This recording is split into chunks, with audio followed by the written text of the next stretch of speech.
Shalom semuanya. Saya bersuka cita bisa beribadah bersama dengan Bapak Ibu di tempat ini ya. Puji Tuhan ya, hari ini doa malamnya dahsyat luar biasa. Baik, hari ini kita akan belajar firman Tuhan. Tema khotbah saya adalah diciptakan kembali di dalam Yesus Tuhan. Berhubungan dengan diciptakan, mari kita akan membuka Kejadian pasal 1 supaya kita mengerti. Kejadian pasal 1 ayat 26.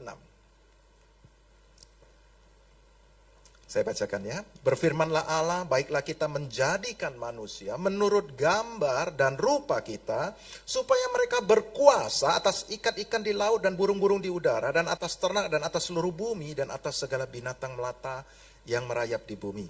Maka Allah menciptakan manusia itu menurut gambarnya, menurut gambar Allah diciptakannya dia, laki-laki dan perempuan diciptakannya mereka. Allah memberkati mereka, lalu Allah berfirman kepada mereka, beranak cuculah dan bertambah banyak, penuhilah bumi dan taklukkanlah itu, berkuasalah atas ikan-ikan di laut dan burung-burung di udara, dan atas segala binatang yang merayap di bumi. Saudaraku, ketika Tuhan menciptakan manusia, itu berbeda dengan ketika dia menciptakan binatang ataupun ciptaan yang lain. Untuk binatang Tuhan hanya berfirman, jadilah binatang dan jadi. Untuk tumbuhan juga demikian. Tetapi ketika dia menciptakan manusia, dia katakan bahwa marilah kita menciptakan manusia menurut gambar. Gambar Allah, saudaraku. Kenapa harus menurut gambar Allah? Alkitab mencatat demikian. Baiklah kita menjadikan manusia menurut gambar dan rupa kita, supaya ini berbicara tentang sebab akibat. Supaya ini berbicara ada koneksi antara bagian pertama dengan bagian kedua. Diciptakan menurut gambar Allah supaya mereka berkuasa. Yang mengerti katakan amin. Saudaraku, Tuhan menciptakan manusia untuk berkuasa. Dan setelah dia menciptakan manusia, dia berfirman kepada manusia tersebut, beranak cuculah, bertambah banyak, penuhilah bumi, taklukkanlah itu, dan berkuasalah atas semua ciptaan itu, saudaraku. Jadi manusia itu diciptakan itu untuk berkuasa, saudaraku. Supaya bisa berkuasa, syaratnya apa? Serupa dengan gambar Allah. Makanya diciptakan serupa, diciptakan menurut gambar Allah, saudaraku. Nah, tetapi kemudian iblis mengetahui rahasia ini, dan kemudian apa yang dilakukan oleh iblis? Iblis merusak gambar Allah itu, yaitu manusia itu. Sehingga manusia sekarang tidak lagi memiliki gambar Allah, saudaraku. Kalau kita lihat manusia sekarang, gambar manusia itu adalah gambar seorang penipu, gambar seorang pendusta, penjina, gambar seorang yang kecanduan narkoba, gambar pemabok, gambar orang yang sakit-sakitan, gambar orang yang miskin, gambar orang, itu bukan gambar Allah. Itu betul bukan gambar Allah. Tetapi demikianlah gambar manusia yang sudah dirusak oleh iblis melalui dosa, saudaraku. Dosa itu adalah biang keroknya, saudaraku ya. Dan dengan merusaknya gambar Allah pada diri manusia, sehingga manusia tidak lagi berkuasa, saudaraku. Roh Allah mati, saudaraku, waktu manusia jatuh dalam dosa, Tuhan berkata gini, pada hari kau makan buah pengetahuan baik dan jahat, kau akan mati. Dan kita bertanya, kapan Adam mati? Kapan Adam mati? Dia masih hidup sampai ribuan tahun? Ya enggak, kapan Adam mati? Rohnya yang mati, saudaraku. Sebab waktu Tuhan menciptakan manusia, ada 3 bagian. Ada tubuh, jiwa, dan roh. Untuk hidup saja, manusia hanya membutuhkan 2, tubuh dan jiwa, saudaraku. Tubuh itu berinteraksi dengan dunia, dengan kelima panca inderanya, dan sebagai input buat jiwa, saudaraku. Ketika mata saya melihat Pak Gembala memuji saya, mendatangi saya, memuji saya, maka jiwa terdiri dari pikiran, perasaan, kehendak. Pikiran, perasaan, kehendak ya, itu jiwa. Perasaan saya langsung senang, ya enggak?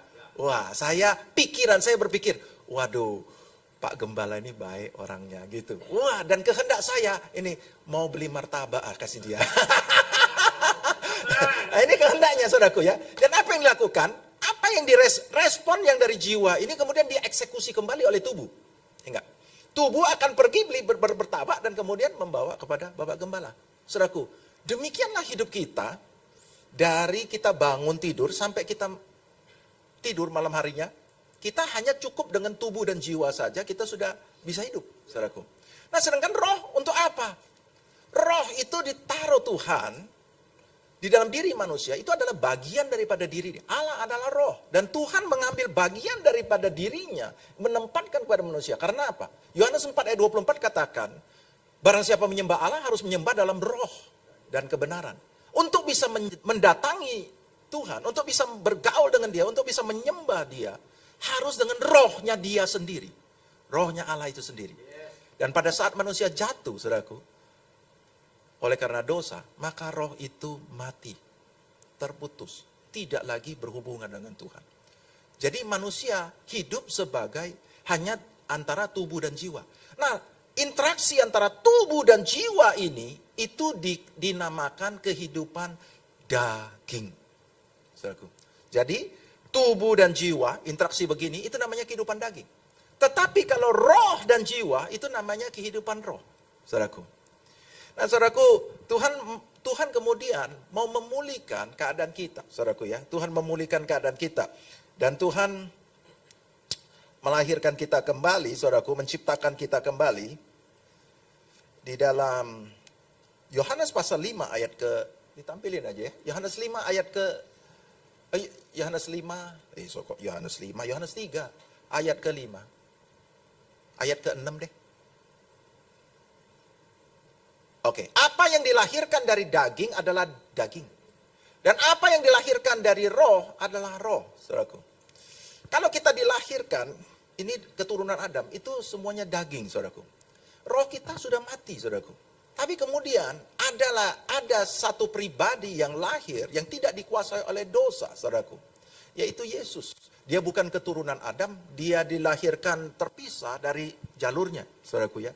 Kalau ada satu tangki air yang bersih, ini airnya steril, bersih, saudaraku. Dan kemudian dialirin ke rumah-rumah melalui satu pipa, saudaraku. Dan ujung pipa itu ada bangkai tikus, saudaraku. Maka semua aliran air yang dibawanya itu masuk ke rumah yang mana saja yang ada dalam pipa itu, semuanya tercemar bangkai tikus. Itulah manusia, saudaraku. Dan kita nggak bisa lepas daripada dosa tersebut. Maka apa yang dilakukan oleh Tuhan adalah dia menghadirkan seorang manusia lagi, bentuknya juga manusia, tetapi dia tidak tercemar oleh bangkai tikus. Dia ada pakai jalur tersendiri, saudaraku. Dan rohnya masih hidup karena tidak dikuasai oleh dosa. Dia tidak ada dosa turunan, dia tidak pernah berbuat dosa. Dia adalah manusia roh, seperti Adam adalah manusia roh, memiliki roh Allah, saudaraku. Apa yang lahir dari roh adalah roh. Ketika kita menerima Yesus, maka kita adalah ciptaan baru. Yang baru apanya? Apakah daging kita? Enggak. Apakah jiwa kita? Bukan. Roh kita baru. Roh Kristus diberikan kepada kita. Amin, saudaraku. Nah, saudaraku, Efesus 2 ayat 10 katakan demikian. Karena kita ini buatan Allah, diciptakan dalam Kristus Yesus untuk melakukan pekerjaan baik yang dipersiapkan Allah sebelumnya. Ia mau supaya kita hidup di dalamnya, saudaraku. Roma 8 ayat 29 katakan demikian. Sebab semua yang dipilihnya dari semula, mereka juga ditentukannya dari semula untuk menjadi serupa dengan gambaran anaknya. Supaya anaknya itu menjadi yang sulung di antara banyak saudara. Kita diciptakan serupa dengan gambar anaknya. Diciptakan di dalam Kristus Yesus menurut gambar Kristus Yesus. Saudaraku, ini kembali lagi pada Kejadian pasal 1 ayat 26. Manusia diciptakan menurut gambar Allah, saudaraku. Nah, sekarang kita diciptakan kembali menurut gambar Yesus. Amin, saudaraku. Nah, saudaraku, Tuhan mengajak kita untuk kita harus hidup selanjutnya menurut gambar Yesus. Hidup sebagai manusia roh. Sebab apa yang lahir dari roh adalah roh, saudaraku. Coba kita lihat di dalam Roma pasal 8 ayat ke-3. Roma pasal 8. Saya bacain ayat Ya ketiga aja deh. Sebab apa yang tidak mungkin dilakukan hukum Taurat karena tidak berdaya oleh daging, telah dilakukan oleh Allah dengan jalan mengutus anaknya sendiri dalam daging yang serupa dengan daging yang dikuasai oleh dosa karena dosa. Ia telah menjatuhkan hukuman atas dosa di dalam daging, supaya tuntutan hukum Taurat digenapi dalam kita yang tidak hidup menurut daging, tetapi menurut roh. Saudaraku, firman Tuhan katakan, apa yang tidak bisa dilakukan oleh hukum Taurat? Hukum Taurat menunjukkan kepada kita standarnya Tuhan. Begini loh kamu harus hidup. Tapi hukum Taurat tidak bisa menyelamatkan kita. Dia seperti undang-undang lalu lintas menunjukkan kepada kita, begini loh rambu-rambu undang-undangnya, peraturan lalu lintas. Tapi undang-undang sama sekali tidak menyelamatkan. Dia hanya menunjukkan apa yang seharusnya. Dan manusia karena dikuasai oleh dosa, gak bisa lepas. Dan selalu jatuh, saudaraku. Dan karena manusia gak bisa hidup sesuai standarnya Tuhan, saudaraku. Gak bisa ditolong oleh hukum Taurat. Maka Tuhan melakukannya dengan jalan mengutus anaknya. Yang bentuknya serupa dengan daging ini, serupa dengan tubuh manusia. Serupa dengan manusia yang dikuasai oleh dosa itu.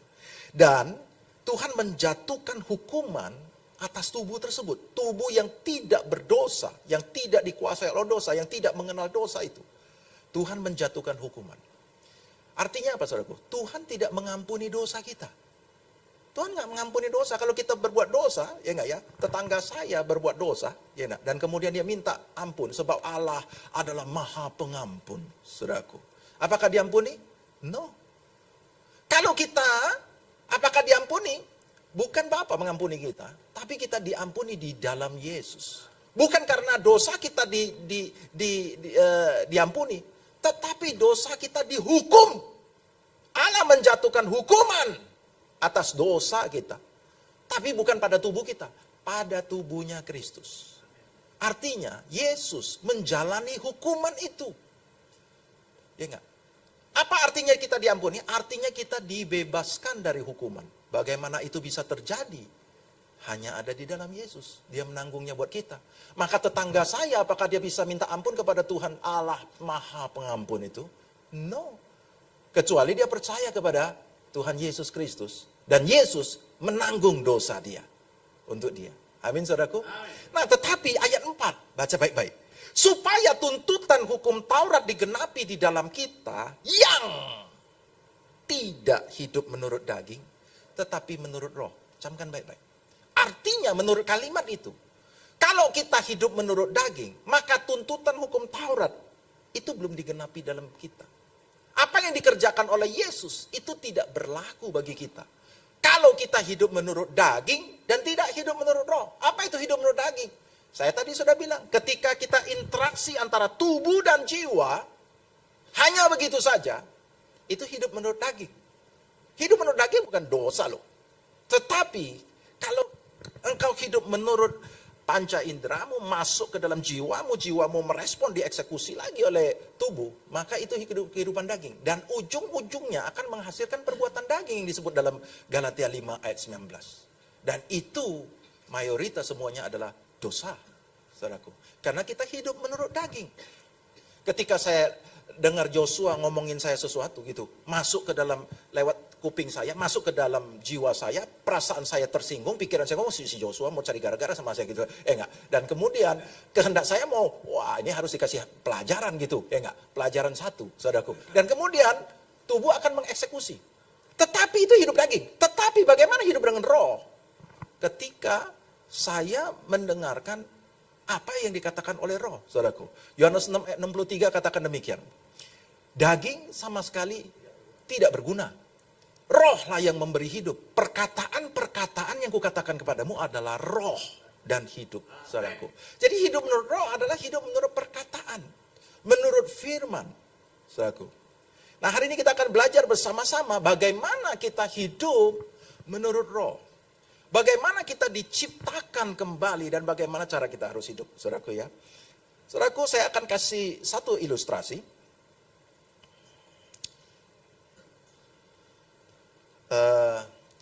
Dikatakan bahwa kita diciptakan menurut gambar Allah. Saya mempunyai satu barang. Siapa tahu barang apa ini? Namanya apa ini? Sarung tangan. Sarung tangan itu dibuat menurut gambar tangan. Betul saudaraku? Sarung tangan ini diciptakan menurut gambar tangan, saudaraku. Jadi, kita mau, wah terima kasih Pak. Wah saya tadi dalam hati saja, aduh nggak ada air minum. Bapak Gembala sangat peka, ya nggak? Wah roh kita ini connect, luar biasa. Terima kasih Pak. Jadi, sarung tangan itu diciptakan menurut gambar tangan. Mari kita akan pelajari dari ilustrasi satu ini. Yang pertama, bagaimana kita harus hidup? Sama seperti kita, seperti sarung tangan ini, demikianlah hidup kita diciptakan menurut gambar Kristus Yesus. Amin. Tadi Roma 8 ayat 29, supaya kita sama dengan serupa gambarannya. Kita diciptakan di dalam Kristus Yesus, menurut gambar Tuhan, saudaraku. Menurut gambar Yesus. Nah, sarung tangan ini diciptakan menurut gambar tangan. Artinya, dia memang diciptakan untuk tangan. Dia akan tidak cocok sekali dipasangkan di kaki, saudara. Ya enggak? Itu namanya sarung kaki. Bukan sarung kaki, kaos kaki. Gitu. Dia juga sangat tidak cocok dipasangkan di kepala, saudara. Karena dia tidak diciptakan menurut gambar kepala. Amin, saudaraku. Jadi, hal yang pertama adalah, sarung tangan ini diciptakan satu set dengan tangan. Maka paslah sudah. Amin, saudaraku. Ini sarung tangan namanya. Dan harus dipasangkan dengan tangan, saudaraku. Saudaraku, kalau kita diciptakan menurut gambar Kristus, artinya kita satu set dengan Kristus, saudaraku. Kita harus satu set dengan Kristus. Makanya Yesus mengajarkan kepada kita di dalam Yohanes pasal 15. Dia katakan bahwa kita ini adalah ranting, dia adalah pokok anggur. Oke? Dikatakan bahwa engkau tidak dapat berbuat apa-apa di luar aku. Kau tidak bisa berbuah di luar aku, saudaraku. Kenapa? Sebab kita harus satu set. Yesus harus tinggal di dalam kita dan kita di dalam dia, saudaraku. Firman Tuhan katakan, tinggallah di dalam aku dan aku di dalam kamu. Sebab di luar aku kamu tidak dapat berbuat apa-apa. Dan di ayat 7, Yesus katakan lagi, tinggallah di dalam aku dan firmanku tinggal di dalam kamu. Dan mintalah apa saja, maka kau akan menerimanya. Amin, saudaraku. Apa yang diinginkan Tuhan adalah bahwa kita sekarang harus tinggal di dalam dia dan dia di dalam kita.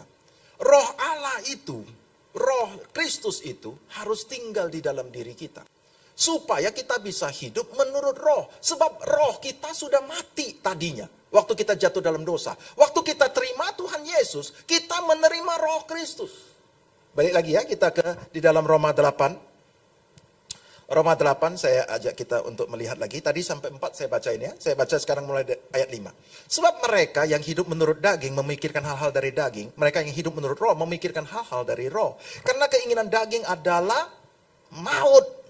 Tetapi keinginan roh adalah hidup dan damai sejahtera. Sebab keinginan daging adalah perseteruan terhadap Allah. Kalau kita hidup tidak menurut roh, hanya berdasarkan panca indera kita, tubuh dan jiwa, interaksi begini, itu perseteruan terhadap Allah. Waktu kau belum lahir baru, kau belum terima Yesus, rohmu mati, kau hidup menurut daging, bukan berarti kau diterima. Itu memang perseteruan. Dan itu mendatangkan kematian. Ingat. Tetapi setelah kau menerima roh Allah, setelah kau lahir baru, kau tidak boleh lagi hidup seperti itu. Banyak orang Kristen punya pemahaman begini. Lahir baru, ya enggak ya? Terima Yesus, lahir baru adalah melanjutkan hidup lama kita di dalam Yesus. Oh, itu salah. Tuhan tidak mau kita melanjutkan hidup lama kita di dalam Yesus. Makanya dia katakan, jangan lagi hidup menurut daging. Hidup menurut daging itu membawa kepada maut. Hidup menurut daging itu adalah perseteruan terhadap Allah. Karena ia tidak takluk kepada hukum Allah. Hal ini memang tidak mungkin baginya. Mereka yang hidup dalam daging tidak mungkin berkenan kepada Allah. Tetapi kamu tidak hidup dalam daging, melainkan dalam roh. Jika roh Allah diam di dalam kamu. Tetapi jika orang tidak memiliki roh Kristus, ia bukan milik Kristus. Saudaraku, waktu kita terima Tuhan Yesus, kita lahir baru. Apa yang lahir dari roh adalah roh. Apa yang lahir? Roh kita, bukan daging kita. Roh kita. Ingat. Untuk apa roh ini? Tadi sudah saya jelaskan. Waktu Tuhan menciptakan manusia, dia menempatkan bagian daripada dirinya, yaitu roh, supaya bisa berhubungan dengan dia. Kalau tadi, ketika kita belum terima Tuhan Yesus, roh kita mati, kita nggak bisa datang kepada dia. Mau pakai corong juga nggak bisa sampai. Tetapi setelah Yesus mati bagi kita, kita terima dia, kita menerima roh Kristus. Dan kita harus hidup, mulai saat ini harus hidup menurut roh. Karena roh kita sekarang sudah hidup. Amin. Dan karena kita memiliki roh Allah ini, roh Kristus ini, kita bisa mendatangi Allah. Dan tidak ditolak. Kenapa? Sebab bukan roh kita, roh Kristus diberikan kepada kita. Ingat. Sehingga kita sekarang mempunyai predikat sebagai anak Allah yang setiap saat kita bisa datang kepada dia. Ada rohnya Tuhan sendiri ada di dalam diri kita. Kenapa roh Tuhan ada dalam diri kita? Untuk bisa berhubungan dengan dia. Ingat. Nah setelah kau terima Yesus, Yesus katakan, kau perlu tinggal di dalam aku, dan rohku perlu ada di dalam kamu. Ingat, kau harus hidup di dalam aku, satu saat. Amin, saudaraku. Berapa banyak anak-anak Tuhan, engkau sudah diselamatkan, engkau sudah terima roh Kristus, tetapi rohmu tetap mati. Engkau melanjutkan kehidupan dagingmu tanpa roh. Saya bilang kita bisa sampai mati, sampai tua, sampai mati, kita hidup tanpa roh. Bisa. Walaupun roh Tuhan ada dalam diri kita, tetapi cara hidup kita adalah daging. Interaksi antara tubuh dan jiwa. Itu adalah daging, saudaraku. Dan itu adalah tidak berkenan kepada Tuhan, saudaraku. Tuhan ajar kita. Ingat. Saya bacain sekali lagi ya di dalam Yohanes 15 tadi ya. Tinggal di dalam aku dan aku di dalam kamu, sama seperti ranting tidak dapat berbuah dari dirinya sendiri kalau ia tidak tinggal pada pokok anggur. Demikian juga kamu tidak berbuah jikalau kamu tidak tinggal di dalam aku. Akulah pokok anggur dan kamulah ranting-rantingnya. Barang siapa tinggal di dalam aku di dalam dia, ia berbuah banyak, sebab di luar aku kamu tidak dapat berbuat apa-apa. Saudaraku, Yesus ajarkan kepada kita, sama seperti ranting yang melekat kepada pokok anggur. Menerima kehidupan semuanya itu dari pokok anggur. Semua nutrisi, semua makanan, semua kehidupan itu datang dari pokok anggur. Dan di luar daripada pokok anggur, kalau kita mau melepaskan diri dari pokok anggur, ranting ini akan kering, akan mati. Dan dia tidak bisa berbuah. Amin, saudaraku. Dia tidak bisa melakukan apapun. Yesus mau mengajarkan kepada kita bahwa engkau diciptakan satu set dengan dia, saudaraku. Diciptakan menurut gambar dia. Di luar aku, kamu hanya seonggok kain tak berguna di situ. Di luar, kalau nggak ada tangan di dalamnya, dia memang namanya masih sarung tangan. Namanya masih sarung tangan, tetapi fungsinya tidak sarung tangan. Karena apa? Dia sudah lepas dari tangan. Amin, saudaraku. Dia akan berfungsi sebagai sarung tangan ketika tangan ada di dalamnya. Amin. Engkau berfungsi sebagai ciptaan baru, makhluk roh yang diciptakan dalam Yesus ketika Yesus ada di dalammu. Ketika rohnya ada di dalammu. Ketika rohnya hidup di dalammu. Galatia 2 ayat 20 katakan demikian. Coba tampilin. Galatia 2 ayat 20. Namun aku hidup, tetapi bukan lagi aku sendiri yang hidup, melainkan Kristus yang hidup di dalam aku. Saudaraku, sampai situ dulu. Aku hidup, tapi bukan lagi aku, tapi Kristus. Kalau di dalam bahasa Indonesia, bukan aku sendiri yang hidup. Artinya, selain aku, ada Kristus yang hidup di dalam aku. Tetapi dalam bahasa Inggris, it is no longer I who live. Nggak ada lagi aku yang hidup. Tetapi Kristus yang hidup di dalam aku. Saudaraku, Tuhan mau ajar kita bahwa Yesus sekarang ada di dalam diri kita. Kalau kau mengerti bahwa engkau diciptakan satu set dan Yesus tinggal di dalam dirimu. Wow, powerful banget. Keren banget. Saudaraku. Karena apa? Kau akan merasa bahwa engkau adalah orang yang sangat beruntung. Kau tidak sendirian menjalani kehidupan ini. Kau tidak sendirian mengatasi setiap masalah ini. Ada Tuhan pencipta semesta alam itu ada di dalam dirimu. Saudaraku. Amin, saudaraku. Itu yang pertama. Bahwa kita perlu satu set. Makanya kalau kita hari ini kita tidak bergaul dengan dia. Orang di luar sana nggak bisa karena rohnya masih mati, saudaraku. Tapi kita punya roh Kristus. Kita sudah dilahirkan baru, saudaraku, diciptakan menurut Kristus. Kita bisa datang kepada Bapa anytime, setiap saat, saudaraku. Dan kita sangat diterima. Amin, saudaraku. Jadi jangan sampai kita tidak berhubungan dengan dia. Biarkan Tuhan tinggal di dalam kita dan kita di dalam dia. Yang kedua, saudaraku, saudara, sarung tangan ini,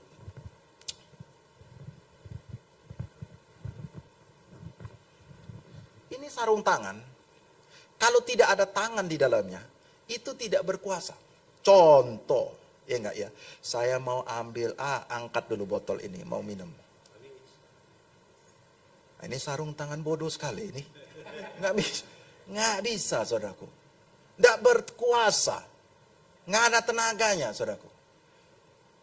Itu yang dikatakan oleh Yesus. Di luar aku, kamu nggak berkuasa. Nggak bisa apa-apa, saudaraku. Dan Tuhan ajarkan kepada kita.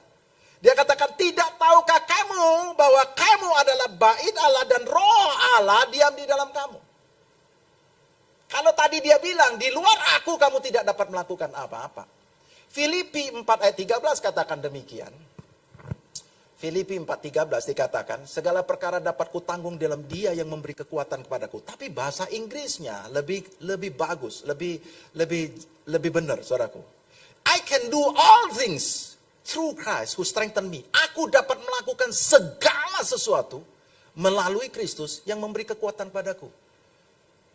Aku nggak bisa, tapi kalau Yesus memberi kekuatan kepadaku, aku bisa melakukan segala sesuatu. Kalau kita ngomong pada kondisi kita, aku sekolahnya rendah, bapakku nggak kaya, nggak ada koneksi, nggak kerjaan, nggak mungkin saya bisa diberkati. Yes, kalau engkau cuma melihat kepada fisikmu. Tetapi roh Tuhan ada di dalam kamu. Saudaraku, ini nggak berkuasa, nggak bisa melakukan apapun. Tetapi ketika tangan ini ada di dalamnya, saudaraku, dia bisa mengangkat, dia bisa melakukan apapun. Amin, saudaraku. Termasuk minum dulu. Dia bisa memberikan kesegaran gara-gara ada tangan di dalamnya yang melakukannya buat saya. Apakah sarung tangannya yang bertenaga, yang berkuasa? Sarung tangan tidak berkuasa. Ya enggak? Lebih konyol lagi ketika si sarung tangan berbangga diri. Wih, betapa hebatnya saya, aku bisa melakukan ini. Oh, bukan kamu yang hebat. Tetapi roh Allah yang ada di dalam kamu. Sebab kamu diciptakan menurut Kristus. Dan Kristus ada di dalam kamu. Kristus yang melakukannya buat kamu. Amin, saudaraku. Nah, Galatia 2 ayat 20 lagi. Balik lagi tadi. Galatia 2 ayat 20 katakan bahwa sekarang bukan aku sendiri yang hidup. Tetapi Kristus yang hidup di dalam aku. Dan hidupku yang kuhidupi sekarang di dalam daging ini adalah hidup oleh iman dalam anak Allah yang telah mengasihi aku dan menyerahkan dirinya untuk aku. Saudaraku. Hidup yang kuhidupi ini, cara hidupnya adalah dengan iman. Saudaraku. Apa itu dengan iman, saudaraku?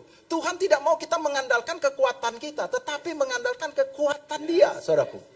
Bagaimana cara kita mengaktifkan untuk kita mendapatkan kekuatan daripada Dia? Saudaraku, Tuhan mengajarkan sesuatu, yaitu iman.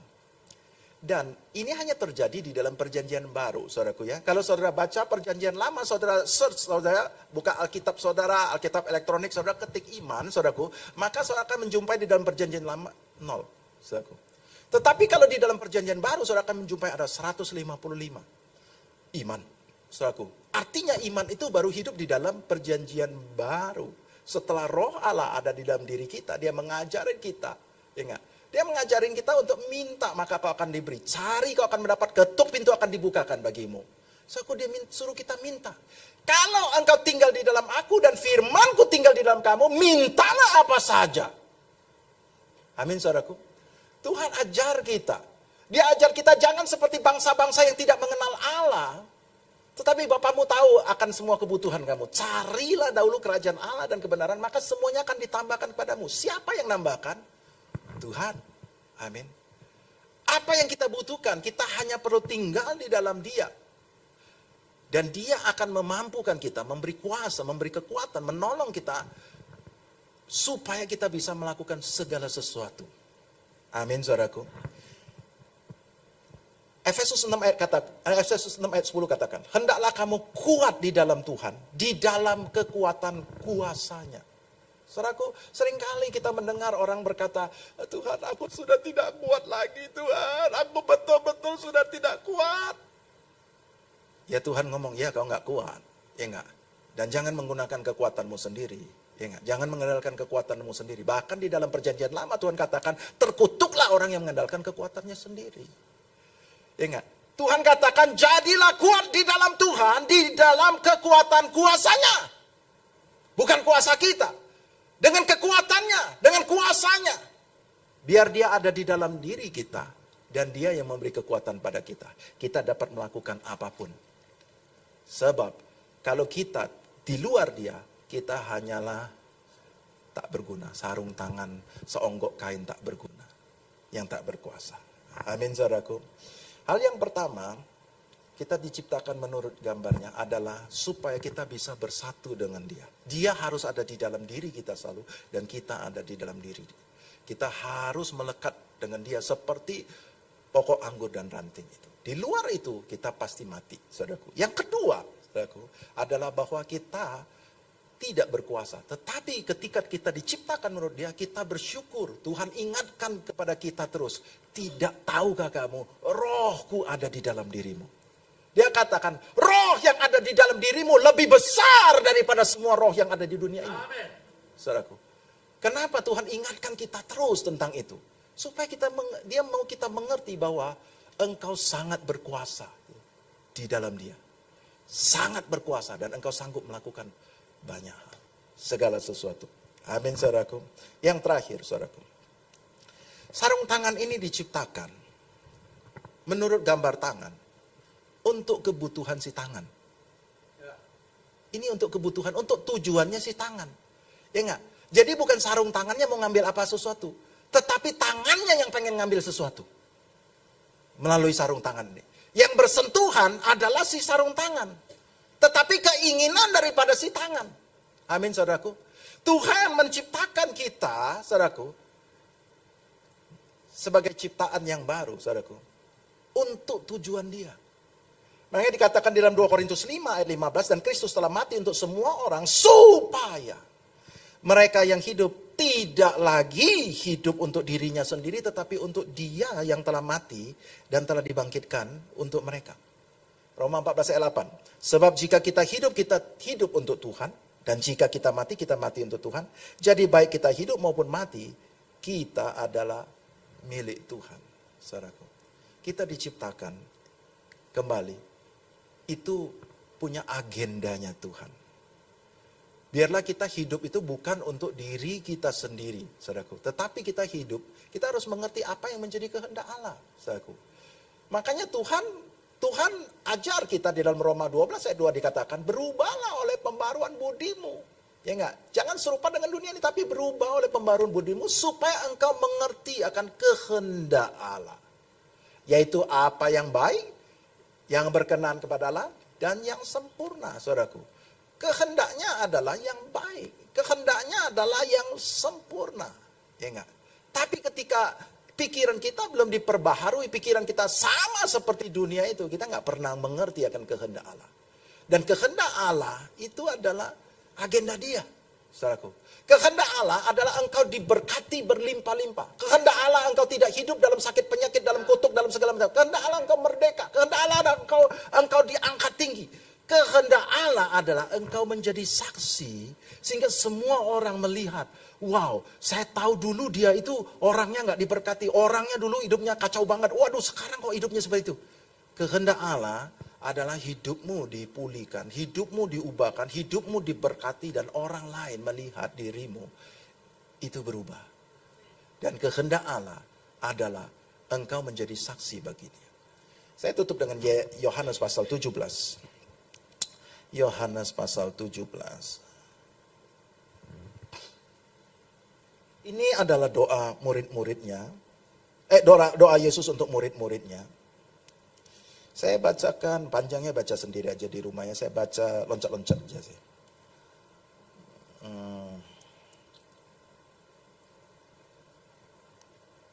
Saya baca mulai dari ayat 14 saja. Aku telah memberikan firman-Mu kepada mereka dan dunia membenci mereka karena mereka bukan dari dunia. Sama seperti aku bukan dari dunia. Aku tidak meminta supaya engkau mengambil mereka dari dunia, tetapi supaya engkau melindungi mereka daripada yang jahat. Mereka bukan dari dunia sama seperti aku bukan dari dunia. Kuduskanlah mereka dalam kebenaran, firman-Mu adalah kebenaran. Sama seperti engkau telah mengutus aku ke dalam dunia, demikian pula aku telah mengutus mereka ke dalam dunia. Dan aku menguduskan diriku bagi mereka supaya mereka pun dikuduskan dalam kebenaran. Dan bukan untuk mereka ini saja aku berdoa, tetapi juga untuk orang-orang yang percaya kepadaku oleh pemberitaan mereka. Supaya mereka menjadi satu, mereka semua menjadi satu, sama seperti engkau ya Bapa di dalam aku dan aku di dalam engkau. Agar mereka juga di dalam kita, supaya dunia percaya bahwa engkau lah yang mengutus aku. Sampai situ dulu. So, Tuhan katakan bahwa kita bukan dari dunia. Mereka bukan dari dunia. Emang dari mana kita? Dunia, saudaraku. Tetapi waktu kita menerima Yesus, kita udah dipindahkan dari kerajaan dunia kepada kerajaan Allah. Ya, nah, kewarganegaraan kita menurut Filipi 3:20 adalah kewarganegaraan kerajaan sorga. Amin, saudaraku. Kewarganegaraan kita kerajaan sorga. Kalau warga negara kita kerajaan sorga, paling bagus kita tinggal di mana? Tinggal di sorga, tinggal bersama Yesus. Dan Yesus katakan, mereka ini bukan dari dunia, tetapi aku tidak meminta engkau mengambil mereka dari dunia ini. Jangan ambil mereka dari dunia ini, tetapi lindungi mereka dari yang jahat. Seperti engkau mengutus aku ke dalam dunia ini, sekarang aku kembali ke sorga dan aku mengutus mereka ke dalam dunia ini. Aku juga berdoa untuk semua orang yang percaya kepadaku melalui pemberitaan mereka. Saudaraku, mereka tinggal di dunia ini untuk apa? Tuhan utus untuk memberitakan, untuk menjadi saksi, memberitakan kabar baik. Supaya ada begitu banyak orang yang tidak punya pengharapan itu boleh menerima pengharapan. Saudaraku, orang-orang di luar sana begitu pengen diselamatkan, mereka tidak tahu bagaimana diselamatkan. Seperti air ini saya tahu ini adalah air yang steril. Ini diciptakan untuk dinikmati dan steril. Sama seperti hidup kita diciptakan untuk dinikmati oleh Allah dan bebas dari dosa, saudaraku. Bayangkan kalau air ini ketetesan sama air comberan, hasil penambangan emasmu tadi pagi itu, ya enggak ya? Dan itu ketetesan 3-5 tetes di situ, ya enggak? Dikocok-kocok pun enggak, bersih. Mau minum? Nggak mau. Cuman 3 tetes aja kok. Nggak mau, saudaraku ya. Kenapa? Karena sudah tercemar. Ini udah nggak layak lagi dikonsumsi. Sama, Tuhan kita begitu kudus, dia nggak bisa terima kalau ada dosa di dalam hidup kita. Dan apa yang dilakukan oleh manusia, orang-orang di luar sana yang belum mengerti akan kebenaran, saudaraku, apa yang dilakukan oleh manusia? Mereka berusaha membuat 100 tetes air bersih. Ya enggak? Dan kemudian diteteskan ke dalam sini. Dikocok-kocok. Dan kemudian dia merasa sudah boleh diminum. Mau minum? Tadi cuma ketetesan 3 tetes aja loh. Saya sekarang tambahin 100 tetes. Masih nggak cukup. Saya tambah 200 tetes lagi air bersih. Yang lebih celaka lagi, sementara saya menciptakan 200 tetes air bersih, saya ketetesan lagi 3-5 tetes lagi. Ya enggak? Sebab kita jatuh terus dalam dosa. Ya enggak? Dan kita berharap setelah menambahkan 300-500 tetes air bersih, dan ini kita berharap sudah layak dikonsumsi. Apakah layak? Nah, terus bagaimana caranya supaya bisa layak? Nggak ada cara. Satu-satunya cara adalah 2 Korintus 5:21. Dia yang tidak mengenal dosa telah dibuatnya menjadi dosa supaya kita dibenarkan di dalam Dia. Saudaraku, apa yang dilakukan Yesus adalah dia menukar semua isinya. Rohmu sudah mati, sudah tercemar, sudah nggak bisa lagi, nggak layak untuk dikonsumsi oleh Tuhan. Sudah tercemar oleh dosa. Maka dia memberikan rohnya kepada kita. Dia menukar dengan yang steril, yang tidak tercemar oleh dosa. Dia tukar. Dan dengan demikian hidupmu menjadi layak. Amin, saudaraku. Tetapi berita ini cuma saudara dan saya aja yang tahu. Orang di luar sana nggak tahu. Mereka sampai sekarang masih berusaha untuk membuat tetesan air bersih. Berusaha mengharapkan tetesan air bersih mereka itu bisa mensterilkan mereka. Dan mereka tidak akan pernah diterima. Kecuali saudara ngomong sama mereka. Nggak ada cara. Nggak ada cara. Aku tahu cara yang lebih baik. Tuhan yang tolong kamu.